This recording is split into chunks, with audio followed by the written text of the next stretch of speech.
Where are we? Oh, thank you, Katie. Okay.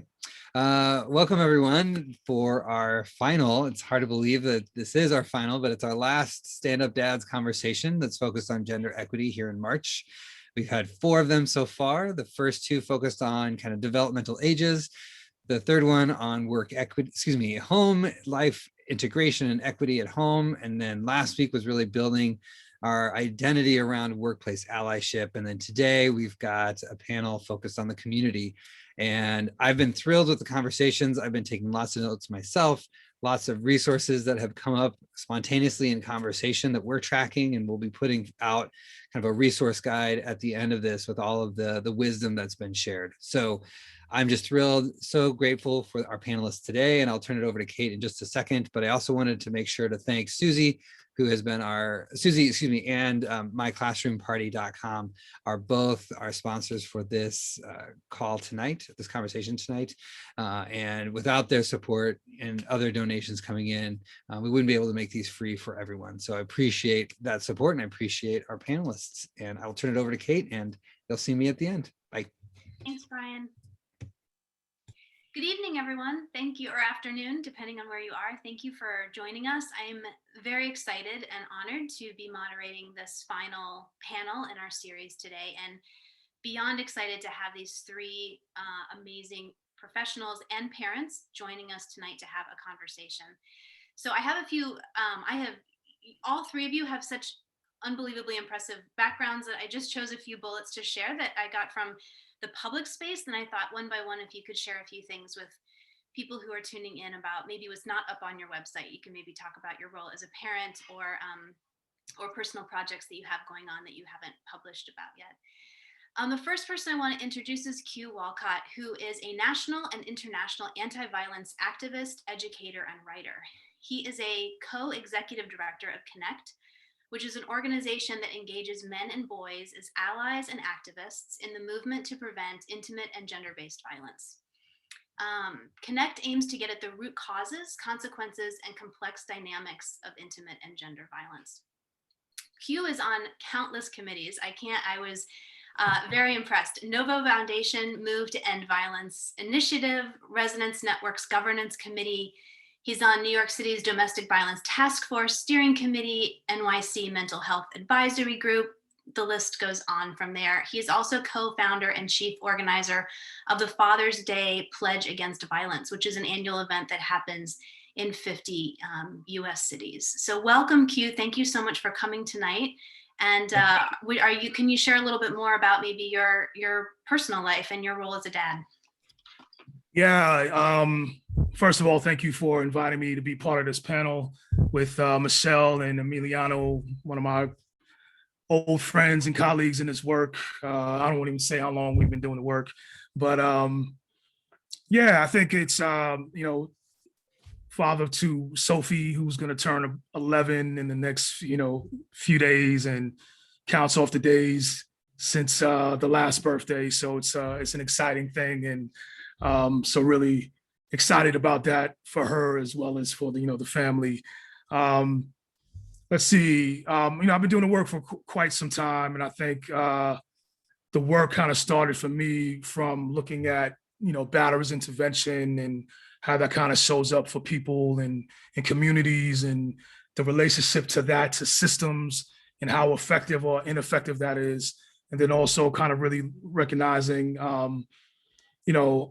how this work looks totally different depending on the location. Emiliano can speak to his context, but doing work in New York City is a very interesting, challenging, and I would say also rewarding type of work because of all the busyness that goes on in this city.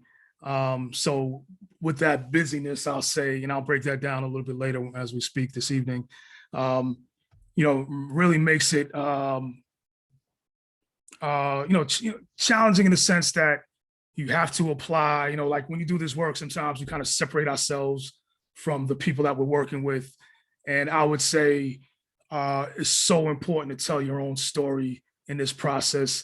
So I think that's what's been really effective with me in my work, is to, one, kind of understanding where I am in the spectrum of masculinity and using my masculinity to reach,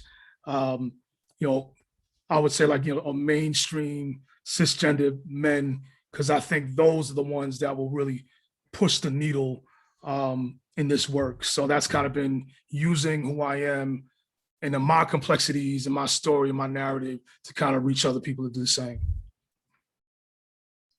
Thank you very much. Thank you.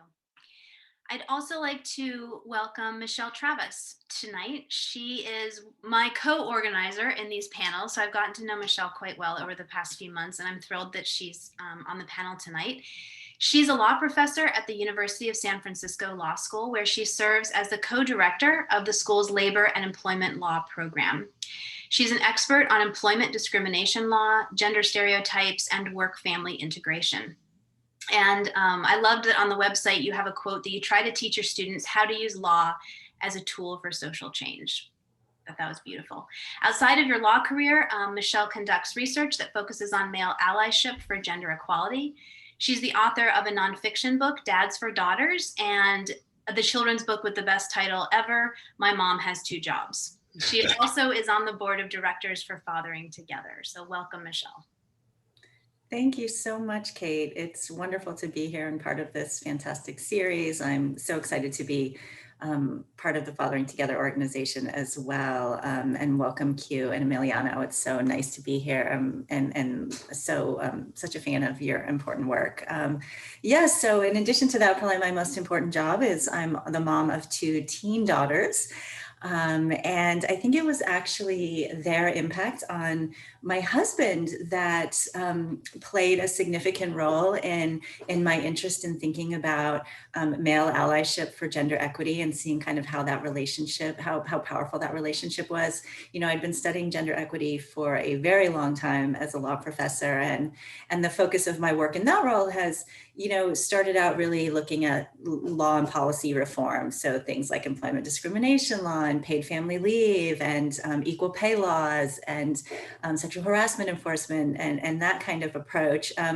But over time, I definitely realized the limitations of law and policy in terms of us achieving gender equity. And I think that they are necessary tools, but definitely not sufficient in themselves to make kind of deep cultural, social change.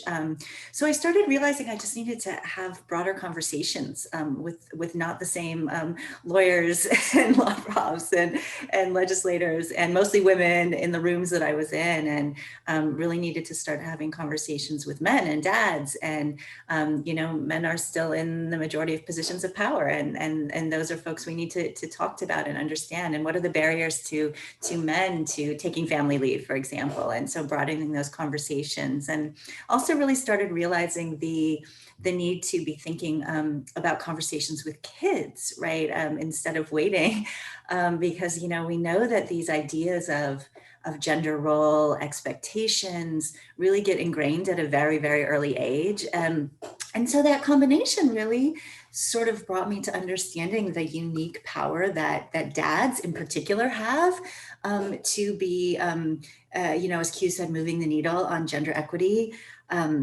And really a unique motivation, I think, in thinking about creating worlds that we want for our next generation of kids. And that's when I started really noticing the impact that my daughters were having on my husband, and of course, I, as a law prof who studies gender equity, had been in his ear about these issues for many, many years before he became a dad. But when he became a dad, there was this urgency to act that he suddenly felt, that I saw, this sort of personal responsibility to have an impact.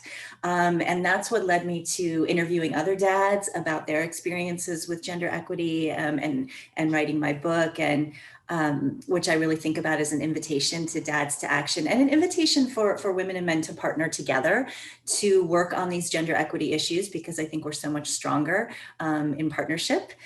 So that's really the path that brought me here to Fathering Together and to this work today. Thank you so much. That's a great story. And I think I remember you saying at some point in our past conversation that when you were teaching law students, you were like, oh, it's too late. I need to get to them when they're younger. And I think we've all probably experienced that at some point in our work. And last but not least, I'd like to welcome Emiliano Diaz de Leon. So on our information and our marketing material, we had Ted Buncher coming tonight, but he is ill and couldn't make it at the last minute, and Emiliano swooped in, and we're so excited that he's here. And we're just thrilled to have him join our panel tonight. Emiliano, so after a decade of experience working for several domestic and sexual violence centers across the state of Texas, Emiliano became the men engagement specialist with the Texas Association Against Sexual Violence, and that's where you are today. And he provides training and technical assistance throughout the state for prevention of rape and provides services to male survivors of sexual violence. Emiliano has, when I Googled you today, Emiliano, we've been friends. I've known him before, but I Googled him. I mean, I can't count the number of webinars that popped up that you've done. So I know you've partnered with a bunch of organizations, a wide range, talking about engaging fathers to strengthen activism, to address intimate and domestic violence, and around men's leadership and allyship. So thank you for joining us tonight. And if you want to say a few words about maybe your role as a dad and what inspired you to get involved in this work. Thank you, Kate. So happy to be here. I first want to say, I wish Ted Bunch well. I hope he feels better. And these are some big shoes to fill. And he is a longtime mentor. Him and A Call to Men just doing tremendous work. So I just want to give them a shout out and encourage folks to learn more about A Call to Men and support their work. But yeah, I'm so thrilled to be here. Like all of you, I'm a parent. I'm a partner. I have an 11-year-old boy, Joaquin, who is starting. He's going to school physically, going to the school. He's been going to school here virtually with me for the last year, and so tomorrow we have a tour of the middle school, right, where he's been going, but virtually. And so a little anxious about that, right, because he's going to be going for the last 6 weeks, and so he's making that transition back into the physical school. And I'm going to be here alone at home. And I've been very fortunate to work for TASA from home for the last year, and to be able to work with rape crisis centers all over the state and work with folks around the country around prevention and around providing services to male survivors of sexual violence, which, for me has been, a passion project, as a survivor myself. And,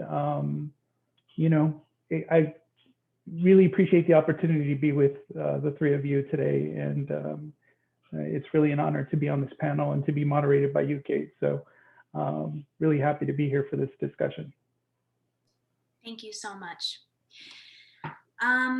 All right, well, let's get started with some of the questions that I've prepared. And obviously this is an informal dialogue, so feel free to jump in, and we'll follow the conversation where it leads. I'm not bothered at all if we stray away from the questions. I just wanted to start us off.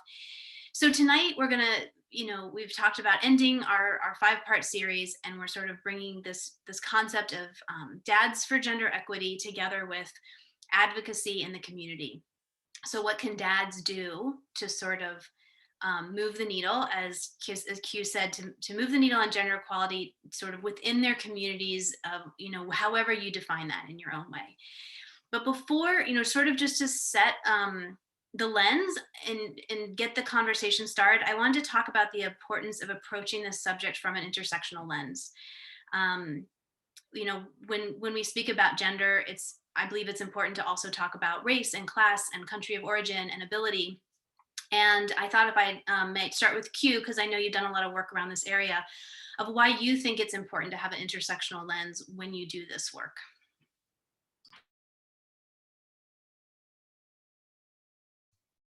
Thank you. That's a great question. And I think it speaks to the busyness I kind of talked about when you think about New York City. It's my entry point into the work with men and with families is through intimate partner violence and sexual violence as well. And I think that the reality is that no survivor of violence is only dealing with intimate partner violence, also dealing with multiple issues that are facing them every single day, and the heaviness of intimate partner violence and surviving the violence from the person that's doing them harm, and then also surviving the violence that comes from systems So I think, 2020 is like the emergence of, multiple pandemics. You can look at them as intersectional, you can look at them as layers. But like the reality was that, folks were dealing with COVID-19 as this pandemic, and also structural racism, and also the issue of IPV, or intimate partner violence, and then multiple other issues, community violence and what have you. So it only makes sense to kind of figure out what is the principal contradiction that, families and survivors and even those who are doing harm, what are they dealing with? And I think the unique nature of 2020 kind of put survivors at severe risk because of this, stay at home, or whatever they called it in your part of the country, this mandate to kind of be home. And so what really happened with that was you're exposed to even further and new forms of violence, potentially. So, for my work is primarily with Black, Latino, poor men that range, and also other socioeconomic classes of these men as well, but survivors. And Connect's work is really centered around, women and girls, and what we thought was important to really kind of, again, push the needle on looking at, effective intervention and ultimately prevention work, is that men, women, children, and communities work together and see where we can take the onus and responsibility from survivors and those who are facing and experiencing harm, and also looking at what does accountability look like? What can we do in terms of accountability with compassion without throwing anyone away? And then the other overlaying piece is that Connect started its work right after 9/11, right? So you had communities, particularly Islamic communities, that were already being surveilled by, state systems and what have you. So folks who were experiencing intimate partner violence in those communities were also having to deal with the fact is we're being surveilled. And if I bring, and these are folks that were undocumented, and if I bring further scrutiny and police into my community, that's another onus and weight that a victim survivor would have to hold. So really kind of like lifting up all of these multiple issues. And sometimes to get to the issue of intimate partner violence, you have to deal with the immigration issue first, because that is the fear of deportation. If I expose the violence that's happening to me in my, as an individual, as a couple, as a family, and then also your, religious community or spiritual community as well. So there's a lot to hold. So it makes sense to deal with multiple issues because we're not a single story. No one is a single story. We're multiple layers and varying pivots in multiple stories within like one situation. Thank you for sharing that. I wholeheartedly agree. And it reminds me, I've been volunteering with a women's rape crisis center for many years. And the first training I ever did, my first session a long time ago was, our trainer came in and she said, don't make any assumptions about any of the callers. And I can guarantee that sexual violence is only one of many oppressions that caller is dealing with right now. Right. And it might not be the most critical one. There might be other oppressions that are more important and they just ended up at a rape crisis center. And we have to look at the whole woman. So it sounds very similar to what you just explained. Emiliano, do you have anything that you want to add to that?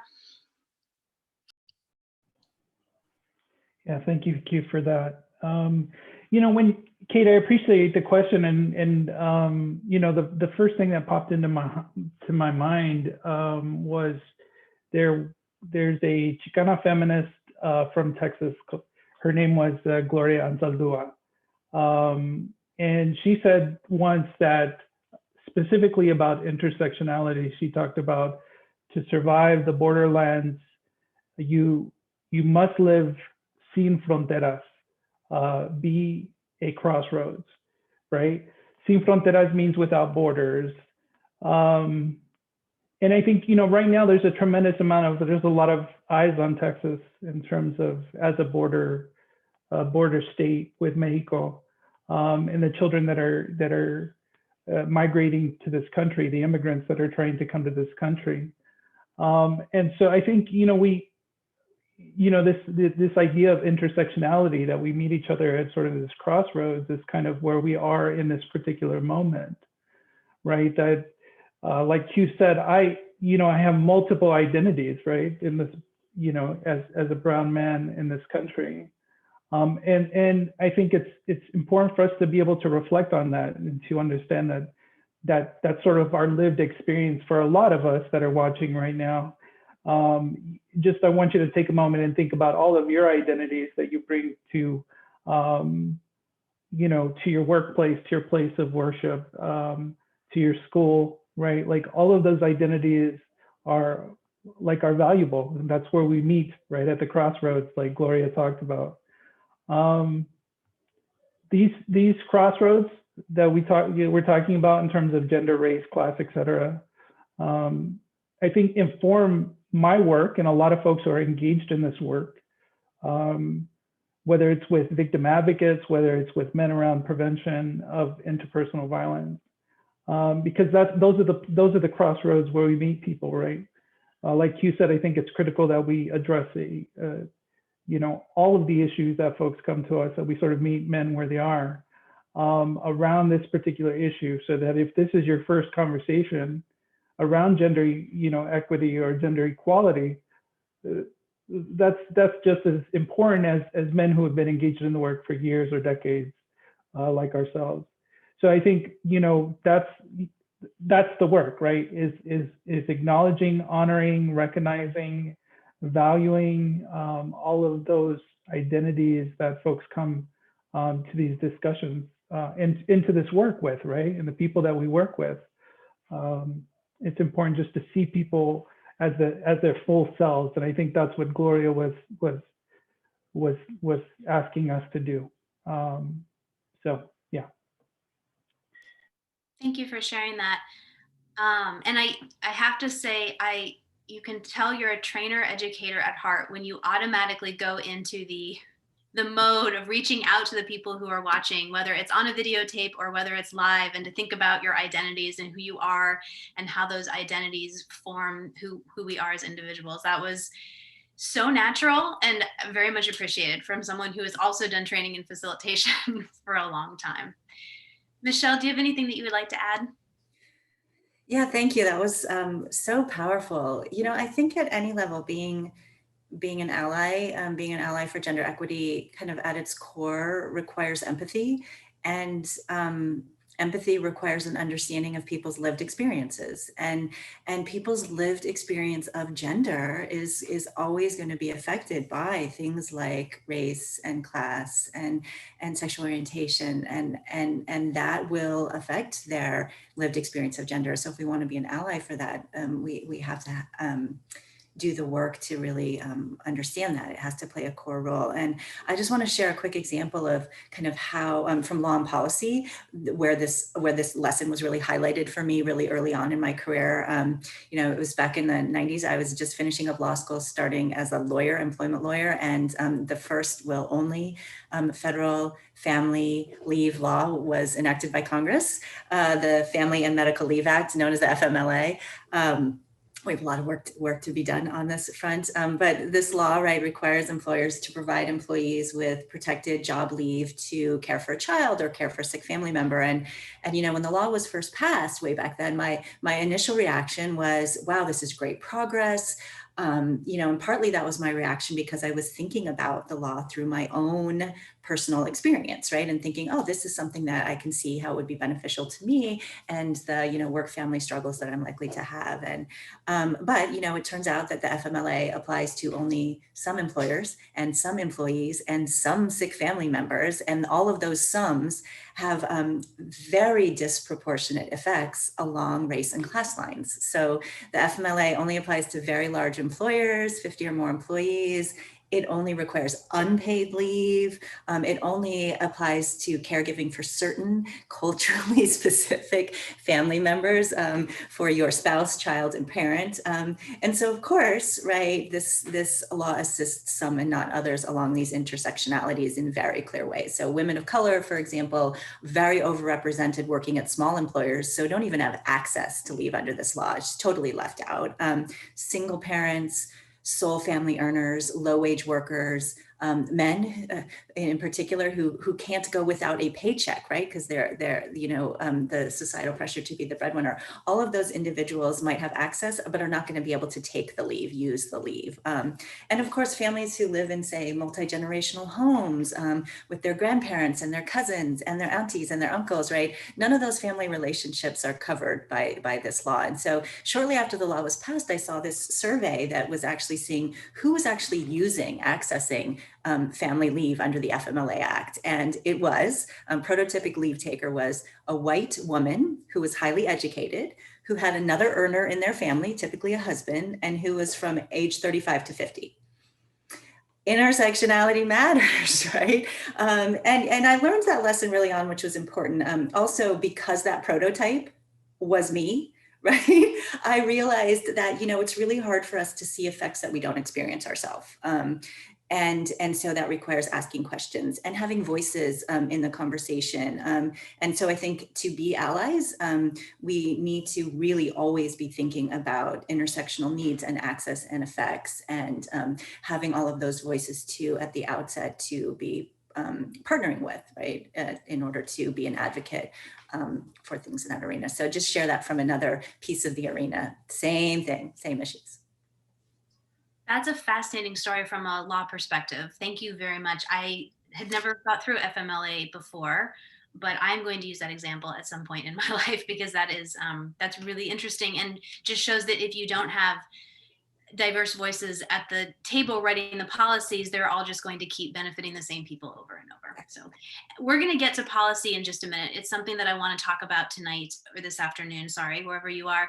But I want to start with another question before I get to the policy side. And that is, so the first 3 weeks of this panel, we talked about the household. And then last week we talked about work, the office situation, your job. And then this week we're talking about community. So I think policy is great because it gets at the larger community, whether it's state or national or international. But there's also our intimate communities. There's sort of our faith communities, our neighborhoods, our extended families, the kids, the other kids that our kids go to school with, right? Those are also our communities as well. I'm going to start with Emiliano on this question and ask, how do you role model gender equality in your intimate community, in your neighborhood? And how do you talk about this? And how do you keep this conversation going when it's not always people's first priority? Yeah, I think this is a critical question, I think, for all of us, right? My friend and colleague, Jeff Pereira, from Canada, talks about being the lesson in action. And I think the most effective way that I have for advocating for gender equality is to model what that looks like, right? To people that I know and that I love, right? Whether these are my neighbors, whether these are the people that I work with or go to school with, the people in my neighborhood, right? The people in my son's school, right? Just showing up and being present and engaging in critical conversations around gender inequity. But more importantly, that in my relationships, right, with my partner, so that when we're walking down the street and we're having a conversation, people can see and they can see what that looks like. Having a healthy relationship, what healthy communication looks like, what a healthy nonviolent relationship looks like. When I'm outside with my son, picking up the leaves in the yard, right? What does that look like in terms of cooperation?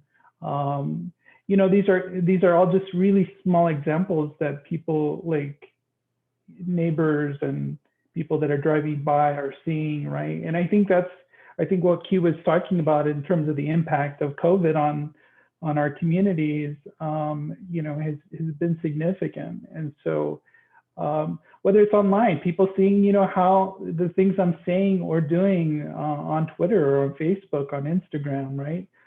In terms of how I talk about my relationship with my partner, as well as the women that I work with, right? In terms of being, in a women-led organization, and working primarily, historically working primarily for women, especially women of color, right? And what do those relationships look like? How do I practice what I'm preaching in terms of my work with them, in terms of being able to, like Michelle was saying earlier, in terms of showing empathy and collaborating and elevating that leadership and those voices, right? And I think those are, I think the more that we can model, right? It's the simple act of just being and doing that really has the biggest impact, right? My son is watching the things that I say and do all the time since he was a baby, since he was an infant. And so I didn't have that as a boy. So I can only imagine that the kind of impact that it's had on him in terms of how he relates to other boys and to girls and to his teachers and his principal at his school and to his classmates and the cafeteria lady, right? Like all of those things, right? This is the work that we're engaged in, and I think again, like Jeff said, it's the lesson in action, right? That people are watching and learning from us, whether we know it or not. And I know that to be true because these ideas that I have around masculinity, I learned most of those from watching the boys and men in my life. And so I think it's important to understand the power and the great responsibility that comes with, and that just a simple act of these practices make a real difference in our society. I think that's a really important point, Emiliano. These issues like, misogyny and racism, they're such huge issues to deal with that sometimes they feel insurmountable, but we change norms the way we learn them, and it's just by role modeling, right? And so I think I agree with you. I think those simple acts of just living what you believe, living your value and practicing your value speaks volumes. Michelle, do you want to add something to that? Yeah, thank you, Emiliano. That phrase, being the lesson in action, is something I'm going to take with me. So powerful. I appreciate that. I mean, I think it is really important for us to understand that our smaller communities, our families, our intimate relationships, our personal communities are spheres of influence. Right? They are spheres of influence, and in many ways sort of more powerful potential spheres of influence than when we're speaking publicly to strangers, because the people around us are the ones who tend to listen to us and hear us and model our behavior as we do theirs. And so remembering that is just, I think, really powerful. One of the things that I do is that I've sort of consciously shifted to doing. I used to keep my kind of work life and my parenting life, my family life very distinct. They were just two very separate spheres. And I realized that was not doing a lot of work for gender equity in many ways. And so I now I'm really conscious about talking about my work with my kids and family, and I talk about my family and kids with my work colleagues. And those have two different, I think, important gender equity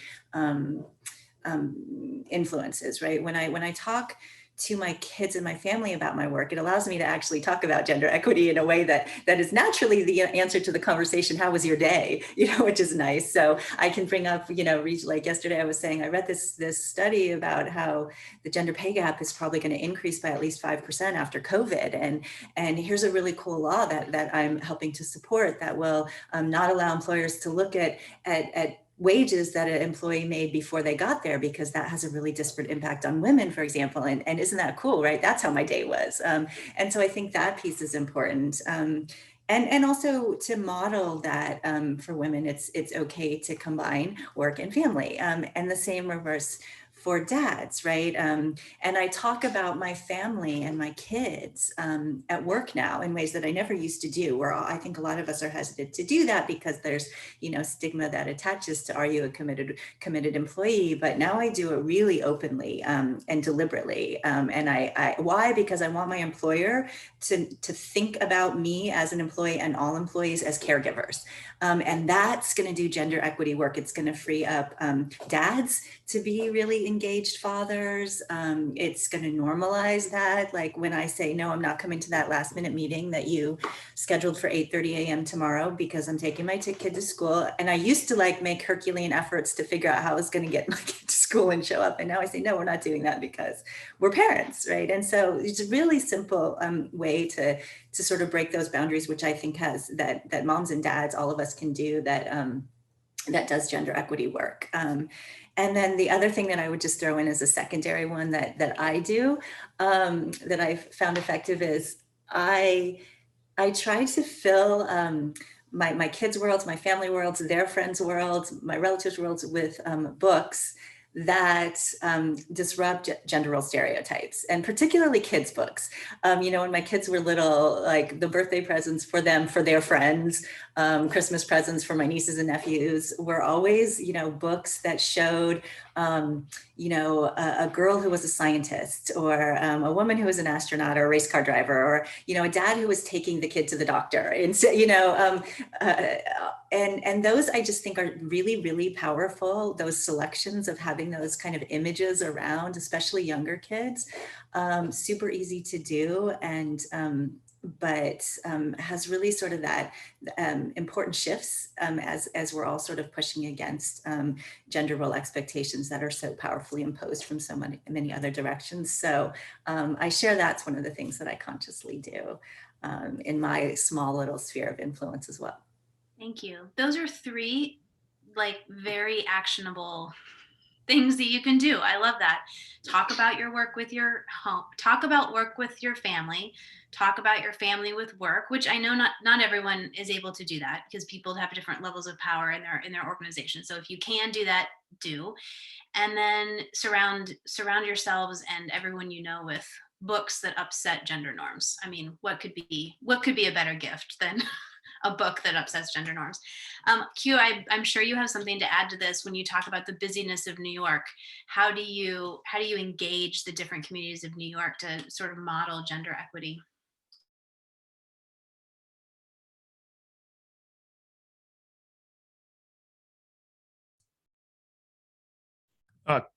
Can you hear me? Okay, great. I was thinking about the I think you Kate mentioned this idea of really working with young people and working with them early on. And I started doing this work that way. But what I found was that young people collectively, they have power, and they drive markets and media and consumerism and things of that nature. But one thing I realized is that they did not have the power to change their material conditions, right? So the things that we as adults are saying. So for me, I made a shift from working with young people, and I said, the best way for me to actually influence them was to work with the adults in their lives, and in particular, men in their lives, right? So, and I think of when we go to restaurants, when we could go to restaurants before, pre-COVID, and when you looked at a menu, right? You looked at a menu of, the food you wanted to eat. You looked at, the drinks you wanted, and sometimes you would mix it up. So I think of the way of working with young people and working with adult men themselves. I got a couple of guys on this that are attending this panel, Eric and Jerome, who are part of my men's roundtable, right? So, and what's really great about this men's roundtable is that we usually have maybe 17 to 20 guys every time we meet, right? The regular guys. And each of these men are very different in terms of their masculinity, around, how they view the world, their experiences with relationships and their histories as children and different levels of consciousness. So it's a beautiful blend. It's a beautiful, menu of different things that we can pick and choose. And unfortunately, young people in our lives have a very slim, a very short menu to kind of choose from. It's either their father, the good, the bad, the ugly that they're choosing from, or the person in the community that may not be demonstrating something positive, or the person in the community that's demonstrating something positive, and they're seeing different things. So what I our approach to work with young people is really kind of like, where your notions of manhood come from, where your notions of fatherhood come from. And then if you had a way of kind of like picking and choosing the people around you, how many people around you do you have? So, and what the answer usually is that I have a very limited group of people. So whoever's most consistent in my life, good or bad or challenging or unhealthy or healthy, they're going to yield to that. So part of it is like, putting different men in front of them, or having them think about different men, professions, and ideology and forms of masculinity that they can pick and choose from, and design who are they to be, who they want to kind of act out. So part of it is that, and part of it is like this critical, at the very least, I want to instill, and this is with adult men as well, critical thinking, critical listening, asking that question, why are the conditions around me the way they are? And why isn't the same for everyone? Why were decisions made? Why am I living in where I'm living? Why am I in a good school? Why, all these different types of things I think are really, really important around demonstrating that in the community. So one of my takeaways is to, work with the people that are influencing or around young people the most. So my way was like, I still work with young people, my staff and our organization, we do that as well. But we work with the fathers, we work with the father figures, we work with the men who may be being watched by these young people unknowingly, right? And they're mimicking them. So it's kind of like that approach. And I think what Michelle mentioned is that we got to challenge the status quo of male socialization. We have to really break that down and break it apart, because that's so difficult to live up to. And I know Emiliano over the years has done the same type of work, where we kind of look at gender roles, where do they come from, who benefits the most from that. So really breaking down some of this stuff, because we definitely have to model, of course, but and then also kind of look at how people come to be who they are, the unhealthy and the unhealthy, because there's so many lessons in all of that. Thank you, Q. This has come up in past panels as well, but it's worth repeating because it's something that I don't think is understood or discussed enough in the mainstream. But when the words gender equity or gender equality are spoken, people default into thinking we're talking about women. But we're absolutely not. We're talking about all humans, and all humans are put into, we all face restrictions, and we all face assumptions based on our gender identity, and we're that just limits us. It limits us as human beings. And so when I think about gender equality, I don't think at all about women. I think about all people, and having for everyone having the opportunity to live their own authentic self and not have to fall into sort of these categories of. Right, exactly. So I'm really glad that you mentioned that. And I also really appreciate that idea about choosing your own role model, which I think, kids, we just go into default when you're teenagers or you're kids, and you just sort of take the person who you're around the most. But in reality, as we get older, you can absolutely choose, wait a minute, I'm going to pick this person as my role model. And I think that going through that critical thinking process is really, really important. So thank you for bringing that up. And I wish we could all be in one of your roundtables. That sounds amazing. I'm going to keep going because this hour is going way too fast tonight. My next question is about the policy. So we talked about our intimate communities, but what about, how can we reach people we don't maybe know personally? What policies can we support that would push gender equality further on a national or state level platform? So I'm going to start with the lawyer on this question and ask Michelle to go first. But if you could just name, the top maybe policies that are on the table or that are being written right now that you think that if we all put our support behind it, it could really make a huge difference. Yeah, absolutely. Thanks. And as I mentioned before, I don't think this is ever going to be the full solution, but it has to be a part, and it's an important part. So number one, top of my list, paid family leave. and paid family leave for men, for women, for caregiving, and caregiving not just for kids, but for all family members. And, this is so that, women don't have to choose between work and caring for a family member, and so that dads can lean into being engaged caregivers, right? And we're not going to do that until it's paid, accessible family leave without the stigma of taking it. So paid family leave, number one. And I will say a lot of these policies are really percolating at the state and local level a lot right now, more so than at the federal level. So important to be involved at the state and local level in those elections, who's getting elected, because a lot of the action is going on there. So can't sit out those. So that's number one, along with paid sick leave, same reasons. I would also say access to healthcare, which includes for women in particular who've just historically had less access to healthcare, access to contraception, access to reproductive rights. The ACA provided 20 million women with free preventive healthcare, mammograms, cervical cancer screenings, for example. And as that gets chipped away, this is making it much more challenging for women to access healthcare, which is challenging for families, right? Because women are now our breadwinners. So healthcare is a gender equity policy.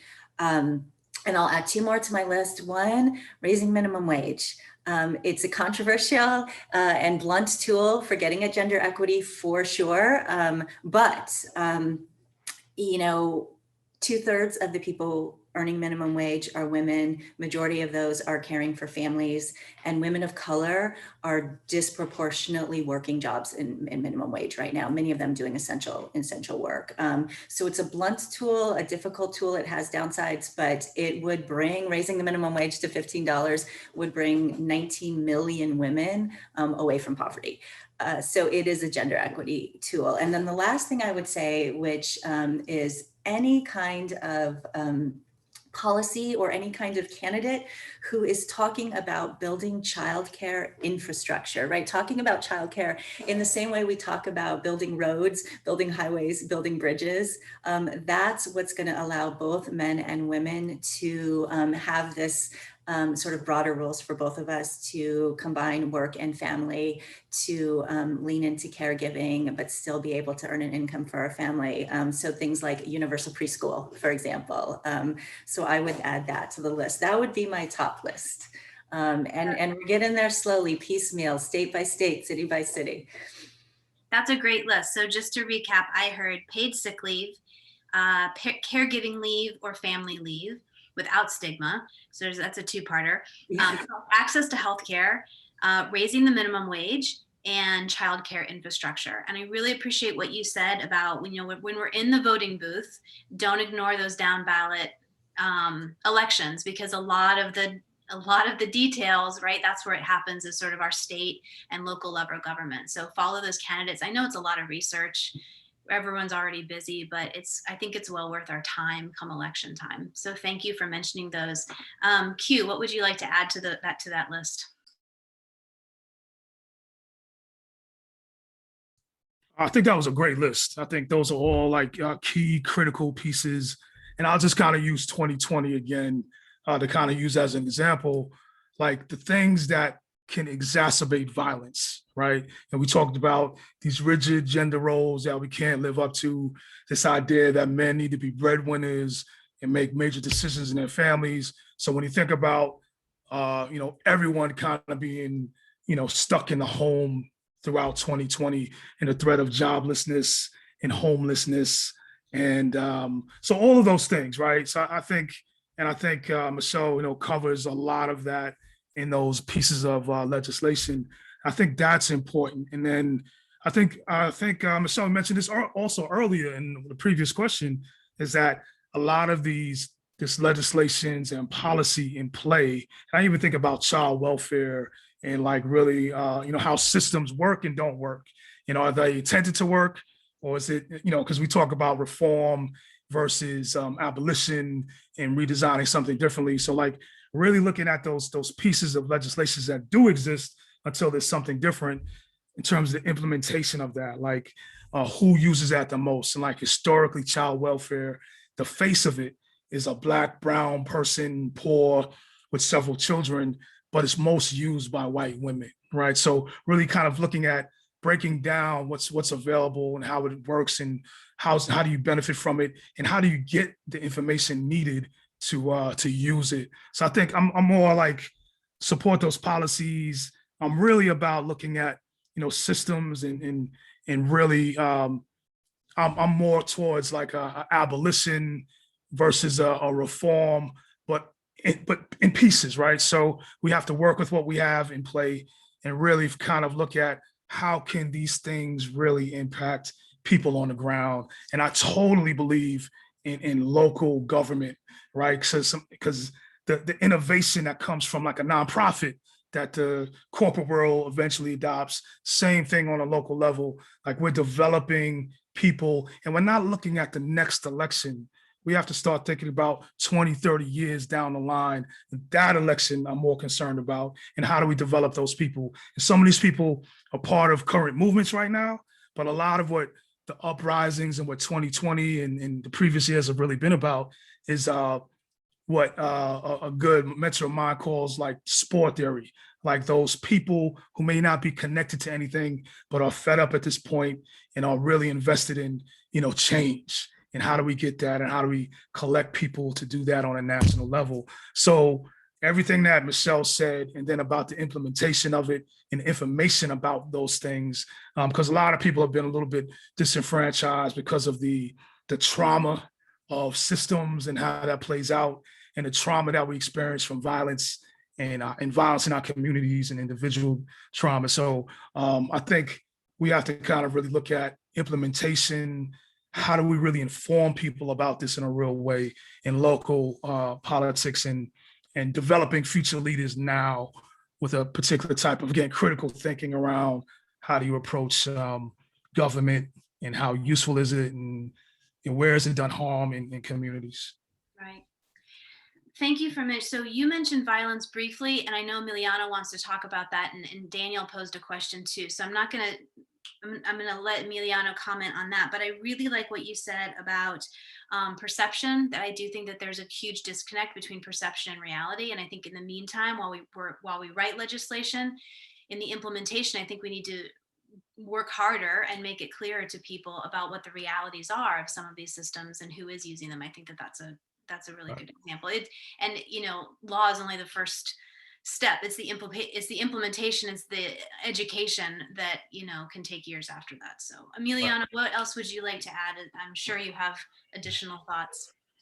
Yeah, I just want to remind folks that our feminist mothers said that the personal is political, right? And I think there is an important opportunity for us as boys and men to advocate for the reauthorization of VAWA, the Violence Against Women Act. I mean, I can't tell you how important and critical that it is when we were discussing earlier the intersections of in the profound impact that legislation has on supporting the infrastructure, what Michelle was talking about, of providing support and advocacy for victims and survivors of domestic violence, sexual assault, stalking, dating violence, et cetera, right? It's critical to being able to provide those and to uproot oppression and violence. In addition, I think the other thing that men need to get behind is the Equality Act, right? I think in terms of calling our representatives, making phone calls, sending emails, and ultimately electing people out of office that don't support our legislative agendas, right? As dads, I think it's really important, and this is happening in Texas and around the country. Well, we need to speak out against all the anti-trans legislation that is targeting trans children, right? So as a father, the fact that these anti-trans bills are targeting children should outrage us as fathers, and we should call and we should show up and we should speak out against those measures that are happening at a statewide level, right? Right now, we're in the midst of our legislative session. So if you're watching us from Texas, I encourage you to join our sister coalition, the Texas Council on Family Violence, and TASA, of course, for our Capitol Days this week, which is really the action part of speaking to your legislatures and advocating for our legislative agenda that like strengthens the laws that protect victims of crime and funds domestic and sexual violence programs, right? Those are the things that we can do, right? Is the things that we can actively do right now by just having conversations with our family members and friends about these issues, right? All the things that Michelle and Q talked about, I think we have to have those conversations. We need to model voting as parents and taking our children to vote, to rallies, to all the political actions that, contributing to candidates, volunteering with candidates, supporting candidates that support policies that align with our values, what we said earlier. So I think those are all the things that we can do and that need to happen right now as we're talking. So I hope that the men that are watching will join in all of these efforts to support these types of legislation. Thank you, Emiliano. That was an unbelievably succinct and comprehensive overview of all of the ways that we can support legislative action at our state level. Thank you very much. I am conscious of time. I want to respect everyone's time. I know everyone has things that they need to get to. To close out not only this session, but the fact that we're at the end of our 5-week mega panel, I'm just going to ask each of you in turn if you could just, 30, 45 seconds and tell us your closing thoughts on why dads' voices in particular are so important in the fight for gender equality. Why are dads so critical, and why is it so important that we're talking to dads here tonight and all the time? Does anyone want to take that on first? I'll just open it up. So I will mention probably something Ted would mention tonight if he was here. And it's his book, an Anna Marie Johnson Teague book called Book of Dares, right? So I think the best thing that we can do, what Michelle was saying earlier, is influence our children and other children in our lives with books, right? The Book of Dares really helps boys have these critical conversations with themselves and with their parents, right? I think if you're looking for a tool, there's no better tool than this, 100 ways that for boys to be kind, bold, and brave. And so I would encourage you to get this book and to read it with your son and engage in these conversations, around the kitchen table. It's an important place to start. And hopefully folks will also join the Dads for Gender Equality Facebook group that Fathering Together has. I think if you're ready to take action, if you're ready to learn more, if this is your first encounter with this issue and you want to explore this deeper, then there's a whole community of fathers that are ready to support you and encourage you and to join you on that journey. So I encourage you to join us. Thank you very much. Michelle or Q, you want to have any closing thoughts? Sorry, I keep doing this mute thing. I'm on Zoom all day and I know about this, but I'll just kind of say a few things. I would just say, dads are so important because of not that, we have our stuff together, is that we are in process. And I think there's so many lessons from the process. We always kind of say, do as I say, not as I do. A lot of the father work I've done over the years, it's always been about that. And I think that's the worst thing we could say, right? Because I think children are like sponges. If you know a sponge, it's really flat and dry when you first get it. And then you put drops of water and expands and expands and expands. And like the type of drops that we put in that sponge, some point will be squeezed out, right? So we want to kind of like use all the messages that we have about positive fatherhood, but I'm really about the unhealthy pieces, right? So we can really break that down, how people got there and how people got out of that position. Because, the thing around do as I say until I can show you better. And the showing you better is watching me in that process as well. I think there's so many lessons to learn from that. But then you have to kind of hold that up again with like the critical thinking, the critical listening. And children, they're the masters of critical thinking, right? They say, why? Why blue? Why the sky? Why down? Why Brad? Why do you want me to do that? Why? So, right. So let's stick with that and continue to answer those questions. And if they're not asking the questions, when we talked about, Emiliano talked about being an example, let's be the example by asking them, why do you think I made that decision? And if I made another decision, what would the end result be? I think that is the pieces around why dads are so important. And also a plug, go to my website, fathersdaypledge.org, and there's so many different ways you could take this pledge about being in this process of being better men and better fathers and better leaders, formal and informal in our communities. So I'll just kind of say that. Thanks.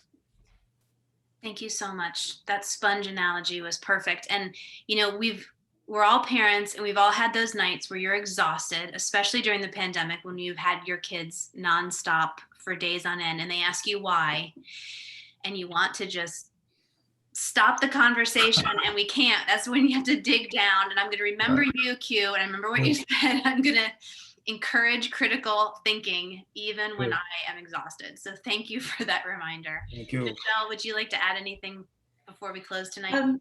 Just a last thought. I feel so privileged and honored to be part of this Fathering Together community because of these conversations and seeing the impact that this can have and the ripple effects that these conversations have and the important work that you're doing. I guess the only thing I would say is that I've really, really, really seen the power of when a dad stands up and advocates for something about gender equity and says, I care about gender equity because I'm a dad, and because I want this workplace or this community or this to be better for our next generation of kids. And people listen to that. People understand that. It's powerful. And so I just, hope that dads understand the power of the voice that they have uniquely as dads to step into conversations about gender equity that, Kate, as you said, help all of us, our daughters, our sons, all of us.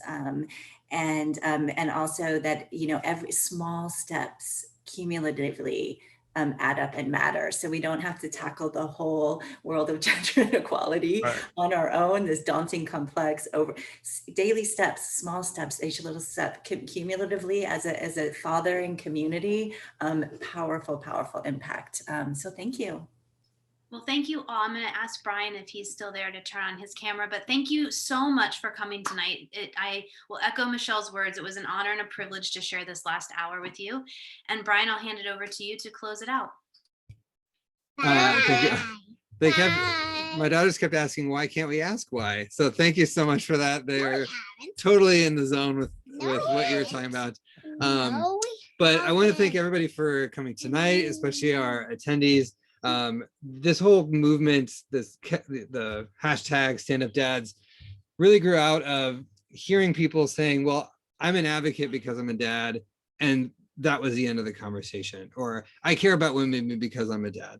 And I got to talking with other dads, and that's not enough. And I feel like this conversation tonight really talked through what was so critical of those next steps of, yeah, great, you're a dad, but then what, right? Like, how do you act on that? And for us at Fathering Together, we want to empower all of you to really get these skills from tonight and the past few weeks and really take action on issues of gender equity. Because as my daughter's shirt, she wore this shirt just for tonight, stand up.